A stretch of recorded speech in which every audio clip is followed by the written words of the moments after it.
வணக்கம் ஃப்ரெண்ட்ஸ். இந்த வீடியோவில் நம்ம என்ன பார்க்க போகிறோன்னா, ஆடிப்பெருக்கு அன்னைக்கு நம்ம எது செஞ்சாலும் பெருகும், அது ரெட்டிப்பாகும் அப்படின்னு சொல்லுவாங்க. அது உண்மைதான். அன்னைக்கு நம்ம எந்த காரியங்கள் தொடங்கினாலும் அது நமக்கு வெற்றியை தரும். அதுக்காக நம்ம கடனை வாங்கிட்டு நகை, பணம், பொருள் இதெல்லாம் வாங்கி சேர்க்கணும் அப்படின்லாம் அர்த்தம் கிடையாது. ஏன்னா இப்போ கடன் வாங்கி ஒரு பொருளை வாங்கும்போது அந்த கடன் தான் நமக்கு பெருகுமே தவிர பொருள் பெருகாது.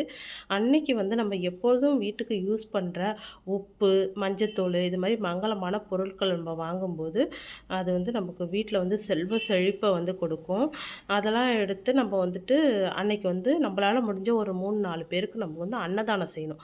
அன்னதானம் செய்யும்போது என்ன ஆகும்னா நம்ம பெருகும். நம்ம இன்னொருத்தவங்களுக்கு சாப்பாடு கொடுக்குற அளவுக்கு நம்மளுடைய வளர்ச்சி இருக்கும். அதுக்கு தான் நம்ம அன்னைக்கு அன்னதானம் செஞ்சால் ரொம்ப சிறப்பு அப்படின்னு சொல்லுவாங்க.